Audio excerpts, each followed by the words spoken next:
예수께서 부활하신 그날이 되었을 때 예루살렘을 떠나 약 10km, 성경에서는 25리라 표현되어 있는데요. 엠마오라 하는 마을로 가던 두 사람이 있었습니다. 18절 말씀을 보면 그 중에 한 사람은 글로바라 하는 제자였다라고 말을 해주고 있는데, 엠마오로 가고 있는 그 두 제자에게 예수님께서 나타나셨습니다.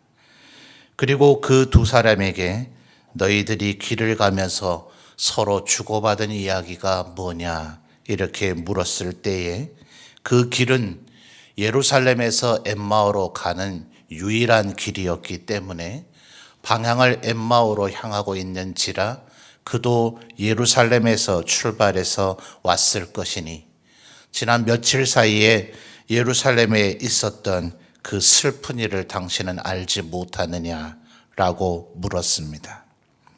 그들은 그가 예수님인지 못 알아봤기 때문에 그렇습니다.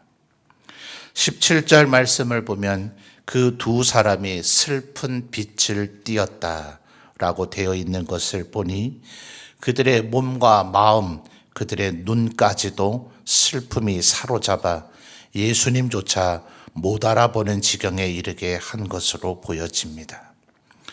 어쩌면 우리는 이 세상을 살아가다가 때로 우리의 삶에 드리워진 고난 때문에 날로 격동치고 요동치는 우리의 마음의 감정 때문에 하나님과 하나님의 말씀과 하나님께서 우리에게 부탁하셨던 일들을 바라보거나 집중하지 못할 때가 있지 않는가, 그런 생각을 해보게 됩니다.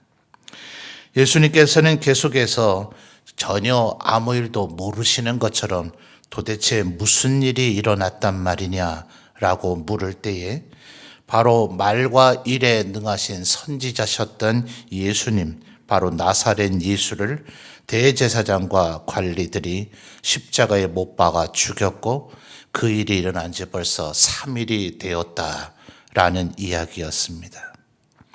사실 이 일이야 예루살렘에 머물고만 있었다면 누구라도 모를 수가 없는 일어났던 3일 동안의 일이죠.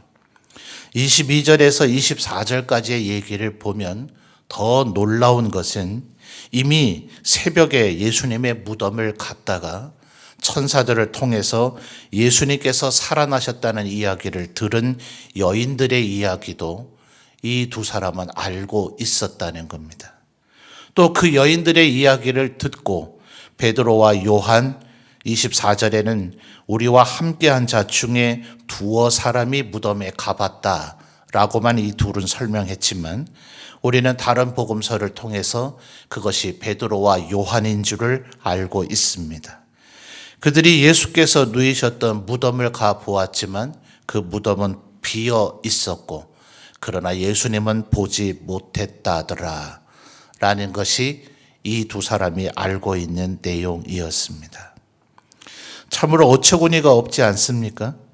예수께서 돌아가신 것이 그토록 슬프고 원통했다면 또 21절에서 이 두 사람이 고백하는 것처럼 그 예수님이 이스라엘을 속량할 자라고 믿었다면, 그리고 여인들과 사도들이 얘기했던 것처럼 예수님의 무덤이 비어 있었고 천사는 그가 살아나셨다고 알려줬다라는 얘기까지 들었다면 그들은 예수님을 만날 생각을 했었어야 될 것인데 그들은 예루살렘에서 도망치듯 엠마오로 가고 있었더라 하는 것이죠. 그럴 때 25절에서 27절까지 여러분 한번 다시 주목해 보시겠습니까? 25절에서 27절까지 세 절입니다. 우리 같이 한번 한 목소리로 봉독해 보죠. 이르시되 미련하고 선지자들이 말한 모든 것을 마음에 더디 믿는 자들이요, 그리스도가 이런 고난을 받고 자기의 영광에 들어가야 할 것이 아니냐 하시고 이에 모세와 모든 선지자들의 글로 시작하여 모든 성경에 쓴 바 자기에 관한 것을 자세히 설명하시니라. 아멘.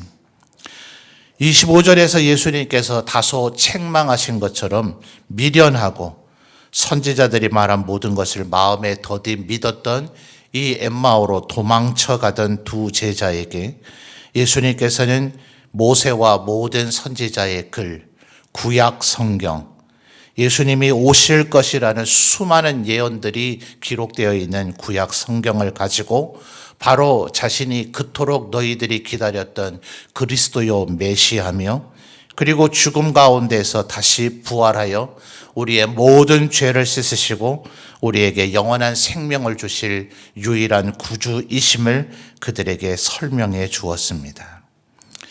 이제 그런 일을 하는 동안 그들이 가고자 하던 엠마오 마을에 도착을 했고 예수님은 아마도 또 다른 예수님의 부활을 믿고 깨달아 알지 못하고 흩어져만 가는 제자들을 되돌이키기 위해서 다른 곳으로 가시고자 했지만 그들은 예수님께서 그들과 함께 식사라도 하시기를 간청했을 때에 30절에 그들과 함께 음식 잡수실 때에 떡을 가지사 축사하시고 떼어 그들에게 주셨다 하는 이것은 십자가 달리시기 그 고난이 본격적으로 시작되기 전 주님께서 행하셨던 최후의 만찬, 바로 그 성찬을 행해 주신 것이라고 모든 신학자들은 봅니다.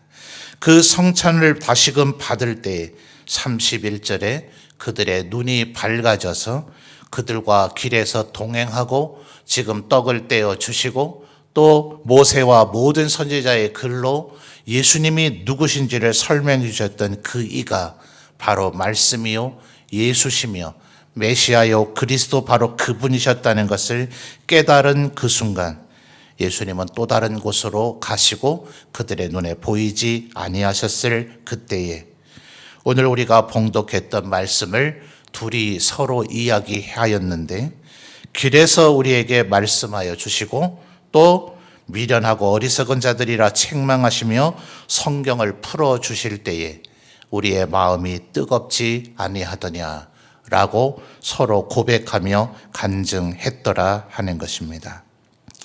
사랑하는 성도 여러분, 이때까지만 하더라도 이 두 제자를 비롯한 모든 사도들, 모든 제자들이 회당이나 성전 같은 곳에 가야 비로소 모세와 선지자의 글 성경을 읽을 수 있었을 것이고 그것을 설명해 주는 사람이 있을 때에야 그 내용을 겨우 들어볼 수가 있었을 것입니다. 그러나 오늘 우리는 어떻습니까?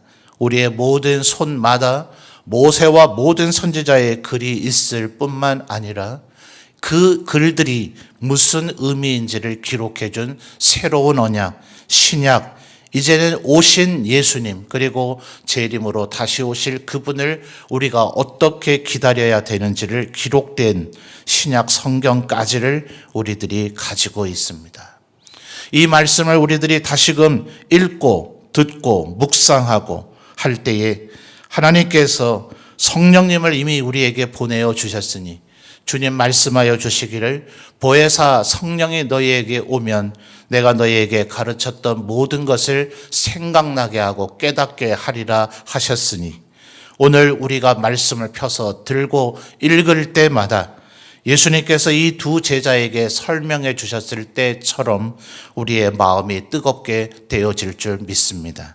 부활의 그날이 되었는데도 부활을 목격한 증인들이 증언해 주고 있는데도 그 사실은 믿지 못한 채 슬픔에 사로잡혀 예루살렘을 버려두고 엠마오로 도망갔던 어리석은 제자들처럼 되지 말고 오늘 우리는 우리의 삶의 현장에서 날마다 이 하나님의 말씀, 우리의 마음을 새롭게 뜨겁게 하는 하나님의 말씀을 날마다 묵상함으로 말미암아 부활의 증인으로 예수 그리스도의 재림을 다시금 기다리는 지혜로운 다섯 처녀와 같이 또 주님이 오실 때를 날마다 기다리는 때를 따라 먹을 것을 맡겨진 자들에게 나눠주는 충성스러운 종들과 같이 마음이 뜨거운 자로 살아가시는 우리 모든 성도들이 되시기를 진정한 부활의 증인들이 되시기를 주님의 이름으로 축원합니다.